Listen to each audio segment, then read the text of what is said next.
사랑하는 여러분, 우리는 오늘 이 본문의 말씀을 너무 익히 잘 알고 있습니다. 10명의 나병 환자들이 있었습니다.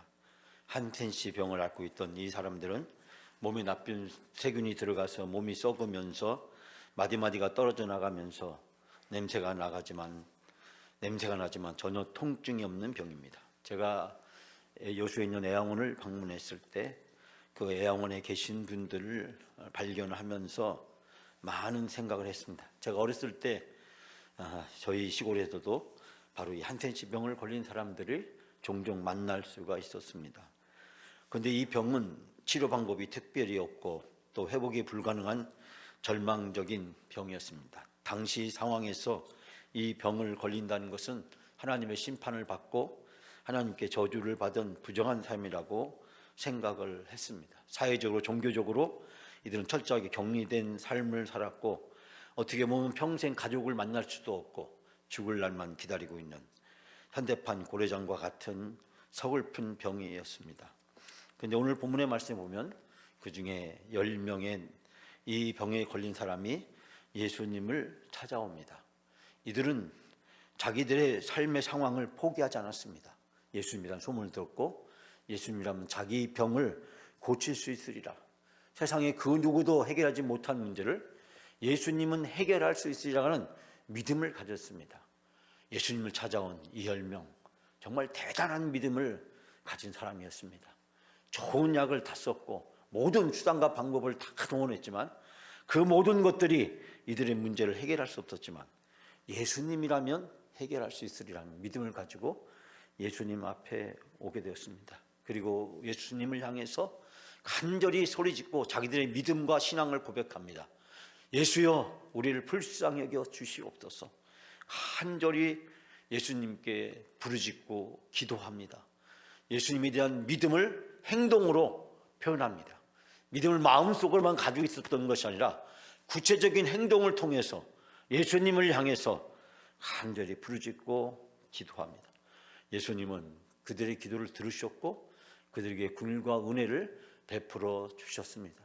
예수님의 응답은 무엇이었습니까? 제사장에 가서 보이라고 하는 것이었습니다. 제사장에게 보인다는 것은 무엇을 얘기합니까? 내 병이 나았다라고 하는 것입니다. 너희의 믿음이 내 병을 낫게 했다라고 하는 것입니다. 사랑하는 여러분, 오늘 읽었던 본문의 말씀의 대반전은 그 다음에 이루어집니다.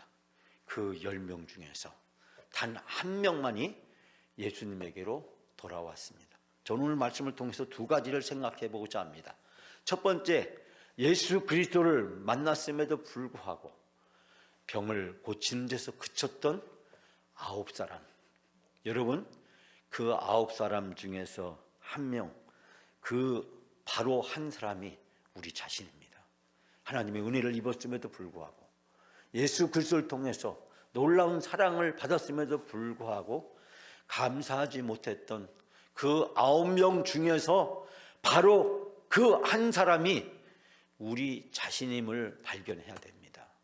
하나님 앞에 은혜와 사랑과 축복을 받았음에도 불구하고 마치 그것이 당연한 것처럼 오늘 오전에 나눴던 말씀처럼 종은 무익한 종인데, 쓸모없는 종인데, 별 볼 일 없고 가치 없는 종인데 우리가 마치 구원받고 은혜받고 축복받은 것을 당연한 것처럼 여기는, 내가 믿음을 가졌기 때문에 내가 무언가를 행했기 때문에 당연히 받은 것처럼 주장하면서 살아가는 감사를 잃어버린 우리 자신들의 모습을 예수님은 이 구체적인 9명의 사례를 통해서 이야기합니다.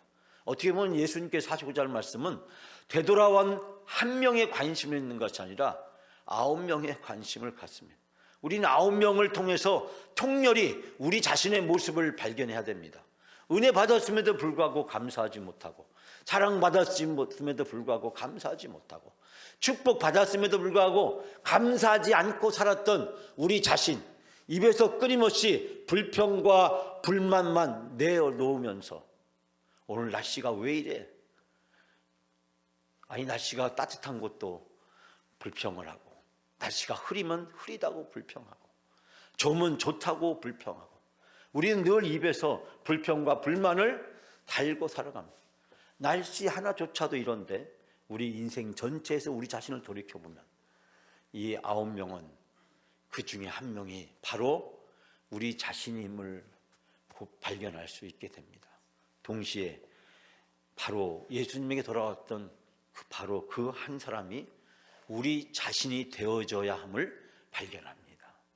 그 9명 중에 한 명이 우리의 과거의 모습이었다면 이제 우리 미래의 모습은 바로 그 한 명 중에 한 명이 바로 그 사람이 우리 자신이 되어야 합니다. 우리는 입을 열 때마다 감사합니다.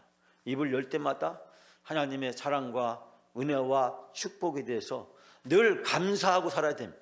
늘 긍정적이고 늘 하나님이 주신 사랑과 은혜와 축복을 헤아리면서 감사합니다.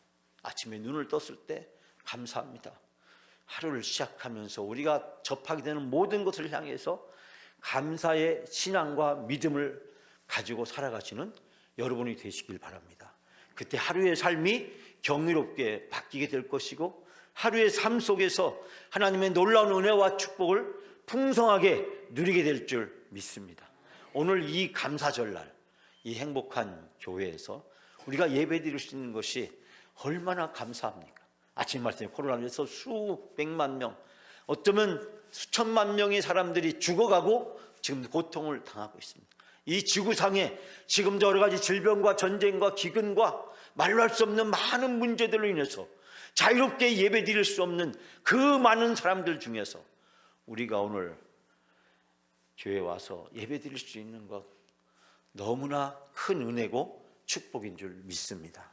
맛있는 음식을 함께 나눠 먹을 수 있는 것, 이거 정말 큰 은혜고 감사인 줄 믿습니다. 제가 죄송한 거는 제가 너무 제가 좋아하는 음식만 하자고 이야기해서 때로는 여러분들에게 죄송한 마음이 금할 길이 없습니다.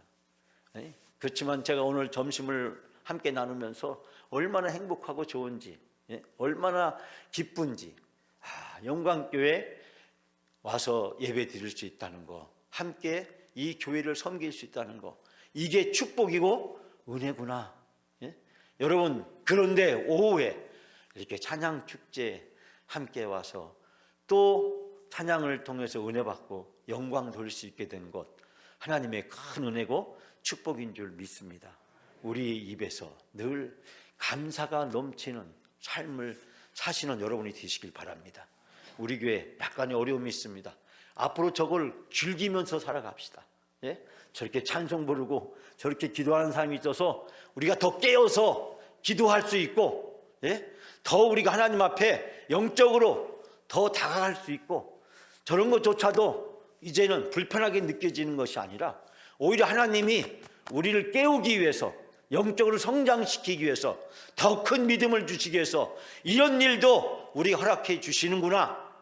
여러분, 그 상황에 우리가 지배당하지 말고, 상황에 끌림을 받지 말고 하나님을 바라다보고 그것조차도 감사할 수 있는, 우리가 살아가면서 힘든 것, 어려운 것, 고난, 역경, 시험, 유혹, 그런 것이 있다고 할지라도 그것조차도 감사할 수 있는 2022년 감사절의 신앙의 대반전을 여러분이 이루시는 귀한 시간이 되시기를 주님의 이름으로 축원합니다.